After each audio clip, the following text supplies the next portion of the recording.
موت کے بعد سب سے پہلا امتحان قبر میں ہوتا ہے۔ نہ عدالت، نہ گواہ، نہ وکیل، صرف انسان اور اس کے اعمال۔ اور وہی قبر یا تو جنت کا باغ بن جاتی ہے یا جہنم کا گڈھا بن جاتی ہے۔ آج ہم جانیں گے قبر میں سوال جواب کیسے ہوں گے اور کیا ہوتا ہے، حدیث کی روشنی میں ہم جانیں گے۔ دیکھیے، قبر میں جب انسان قبر میں اتارا جاتا ہے، رکھا جاتا ہے اور لوگ واپس لوٹ جاتے ہیں تو انسان ان کے قدموں کی آواز تک سنتا ہے۔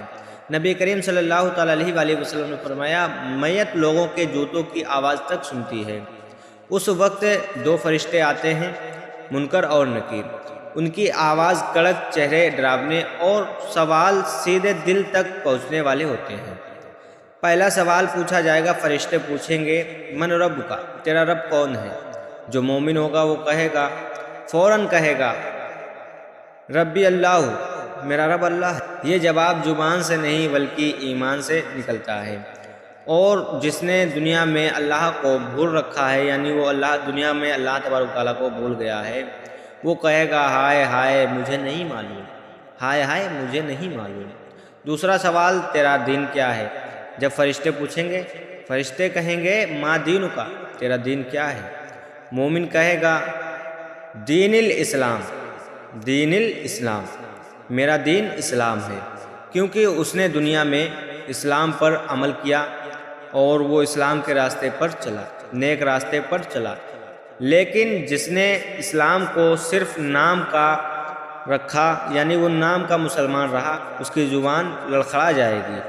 تیسرا سوال یہ پوچھا جائے گا، فرشتے پوچھیں گے، ما کنت تقول فی ھذا الرجل۔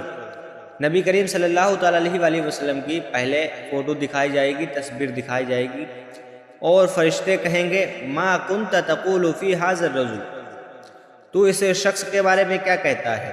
مومن کہے گا، ہوا رسول اللہ صلی اللہ تعالیٰ علیہ وسلم، وہ اللہ کے رسول ہیں، کیونکہ اس نے نبی کریم صلی اللہ تعالیٰ علیہ وسلم کی سنت پر زندگی گزاری ہوگی۔ اور جس نے سنت کو چھوڑ رکھا ہوگا وہ کہے گا، میں نے لوگوں کو کچھ کہتے ہوئے سنا تھا۔ دنیا پر، یعنی جو کہے گا، جس کو نہیں معلوم ہوگا وہ دنیا پر کہے گا۔ جب قبر میں جائے گا، جب فرشتے پوچھیں گے تو کہے گا، میں نے لوگوں کو کچھ کہتے ہوئے سنا تھا۔ نبی کریم صلی اللہ تعالیٰ علیہ وسلم نے فرمایا، اگر بندہ صحیح جواب دے دیتا ہے تو اس کی قبر جنت کی طرف کھول دی جاتی ہے، اس کی قبر پھیلا دی جاتی ہے، نور سے بھر دی جاتی ہے اور کہا جاتا ہے، سو جا دولہے کی طرح۔ اور اگر انسان جواب نہ دے سکے تو فرشتے کہتے ہیں، ہم جانتے تھے کہ تو یہی کہے گا۔ پھر قبر تنگ کر دی جاتی ہے اور عذاب شروع ہو جاتا ہے۔ نبی کریم صلی اللہ تعالیٰ علیہ وسلم نے فرمایا، قبر یا تو جنت کا باغ ہے یا جہنم کا گڈھا ہے۔ ان سوالوں کی تیاری کیسے کریں؟ اللہ کو پہچانو، نماز کی پابندی کرو، نماز پڑھو، دین پر عمل کرو، سنت کو اپناؤ، گناہوں سے توبہ کرو۔ قبر کے سوال نئے نہیں ہوں گے بلکہ وہی ہوں گے جو ہم روز دنیا میں بھول جاتے ہیں۔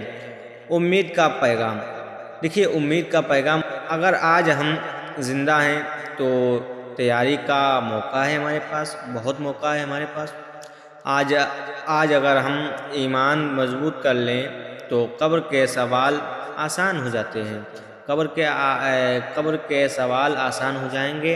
اے اللہ، قبر کے سوالوں میں ہمیں کامیاب فرما، ہماری زبان کو صحیح زبان کی توفیق دے اور ہماری قبر کو جنت کا باغ بنا دے، آمین۔